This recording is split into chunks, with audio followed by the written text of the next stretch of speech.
Hello Internet, I am the Hero of Helios once again with another One Piece chapter summary. And this week's chapter is chapter 1018, Jinbe versus Who's Who. The cover art for this week's chapter is page 1 trying to read a book about dinosaurs while Ulti is trying to get him to play with dino plushies with her. As an older brother who has a younger sister and had grown up with a younger sister, page 1 is going to lose this and is going to be playing dino plushies. So that'll be fun for him.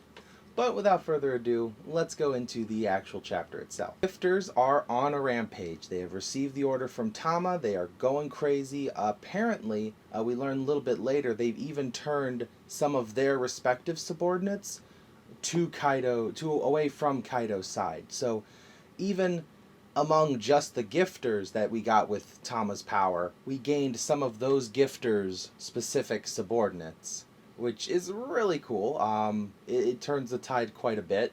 However, it does become obvious to the enemy rather quickly that Tama is the source of this power, and they all start targeting her, only for her to be immediately saved by some of the gifters she's chained. We have Daifugo, I think is his name, the scorpion one, and we have Speed coming along. At first she just picks up Nami and Tama and runs, and Usopp has to catch up, but Usopp does eventually catch up and he's on the horse with them. We also see that Nami has decided to let Zeus not just be her servant, but her partner, and that spurs Zeus on to reach his thundercloud form and zap enemies in their way. So they got Speed carrying them along, Zeus protecting them from the front with lightning, and I noticed Usopp actually laments that, oh, I guess you and Tama are pretty amazing now, Nami. And while I don't think this is going to lead to the epic level of Water 7 where Usopp, fights with Luffy and leaves the crew, Usopp is definitely noticing a power creep here where Tama had an amazing devil fruit that lets her, control all these gifters, and Nami technically has the power of a devil fruit with Zeus, because while Zeus is not exactly the Rumble fruit or the Soul fruit, he is a living lightning cloud of death that obeys Nami's every command.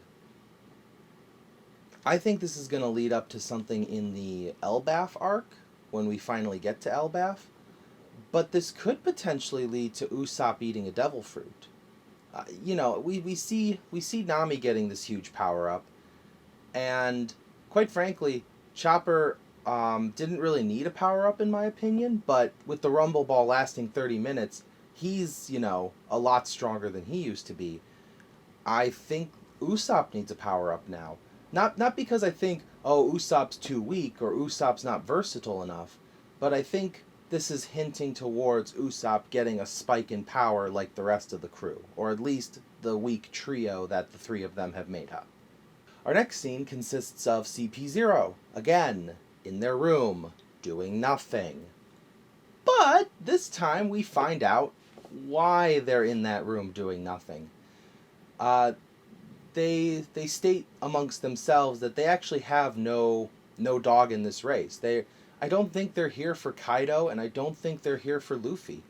I think they're here for Who's Who. And the reason I think that is because they flat out say, he's got some information on us. And, oh, well, he's been out of commission for a while, so his information might be a bit dated. Another one goes, well, he's probably not going to live. He's fighting Jinbe, which we just saw last chapter. He's fighting Jinbe. So, yeah, it's Who's Who. But what I'd like to know is, when they say dated information, are they referring to the gum fruit that he lost to Shanks? Or are we referring to something else Who's Who knows? Now, they say it's dated information, so this could be irrelevant stuff, but I'd still like to know what it is that Jinbe was talking about, or that Who's Who was talking about. Finally, CP0 mentions the current score of the battle. With the gifters and their minions that they turned over to Luffy's side, the score is currently 16,000 Kaido forces versus 9,000 Luffy forces. Luffy, the Samurai, Mink, Ninja, Straw Hat, Heart Pirate Alliance, officially has almost twice as many troops as it started with. I'm waiting for that number to shift one more time. I bet you 10-1 Luffy is going to have twice as many forces as he began with, and Kaido's going to be down to like Kaido, Big Mom, and just important subordinates by the end of this war. And now for the meat and potatoes of this chapter. We cut to Jinbe fighting against Who's Who, and we actually get a question answered right off the gun. Jinbe asks Who's Who, so you're after Straw Hat Luffy because of the Gum Gum fruit, and Who's like, look, okay, let me just clear something up. I'm mad at the guy who stole the devil fruit, Shanks. And everybody reading was like, oh, okay, so it's not Shanks stole from the guy who stole from Who's Who. No, Shanks stole from Who's Who. But Who's Who openly admits that Luffy has the power, Luffy's wearing the hat, Luffy is just like down the hall, so it's only natural for his anger to steer to Luffy. Not because he hates Luffy, but because Luffy is the result of everything that went wrong in Who's Who's life. So, Who's Who's Fang Pistol attack is strong enough to like just shred the floor. I mean, we see a moment where like people in the floor below them, they're panicking because these giant fangs are just coming in through the ceiling at them. Jinbe manages to dodge, and Who's Who makes a little bit of a comment saying, oh, I didn't think a slimy fishman would be able to move so agilely on the ground. I thought you were only good in the water. And Jinbe's sitting there, and he goes, it's not really appropriate to talk that way about fishmen these days. We're kind of moving up in the world. Where this isn't something you should be saying. And Who's Who goes, oh yeah, probably whatever. And the fight continues. We get some really cool choreography.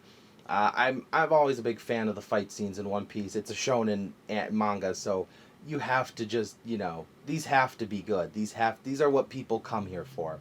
And by the end of the fight, though, Who's slightly on the losing end here, and he decides to ask Jinbe if he knows anything about the sun god Nika. And Jinbe's like, I'm not familiar. And he goes, well, when I was in prison, I heard from a guard about this guy called the sun god, and sun god Nika, and he goes around and he frees slaves, and I assumed because you're the sun pirates, and Fishman history is a huge history of slavery, and that's like the only thing you guys know, so I just assumed, sun pirates are former slaves. You probably know something about it, so how about you tell me what you know? And Jinbe doesn't take well to this, because Jinbe's a strong believer that, yes, the past hurts, yes, bad things happened. I mean, we even saw this when Jinbe, grabbed Luffy and said, hey, it's not about what you lost, it's about what you still have. When Jinbe first said that to Luffy, we assume, he's talking about Luffy's crew and, that he lost Ace. That's sad, but he still has, the rest of the Straw Hat Pirates. But if you really think about it, Jinbe was also talking about his own life. He lost Fisher Tiger, but he still had the Sun Pirates. He still had the future of Fishman Island. He still had his people to think about. This is just assuming that the only thing fishmen know is slavery and being sun pirates. Jinbe doesn't take well to this. His armament hockey goes through the roof, and we see Who's finger breaking on Jinbe's armament hockey as he's trying to do finger pistol spots. And Jinbe grabs him and almost like breaks his wrists with the firm grip Jinbe puts on him, and then just boom in that epic, brick fist attack that he does. And Who's Who goes, flying, and Jinbe says, listen, don't make broad statements about other people's pasts, especially if you haven't lived them. Pretty sure that's it for the Jinbe Who's Who fight. We may see a couple questions and answers and like an aftermath at the beginning of the next chapter. By the way, no new chapter next week, which is kind of a bummer. But with that, we wrap up the chapter. I'm hoping next week we see, like, the little bit end of Jinbe and Who's Who's fight. Then we'll probably move on to Frankie or Robin's fight, or a broad statement of what's going on in Onigashima, because that seems to be the pattern we're going with here. There's a fight, then there's like what's going on everywhere, and there's a fight, then there's what's going on everywhere. So if that pattern holds, it probably will be a little bit before we cut to somebody else's fight. Looking forward to them anyways. With this, Jinbe will probably move on to help someone else, and we have begun the first step to either the turning point of Onigashima or the flat out end of the Onigashima fight.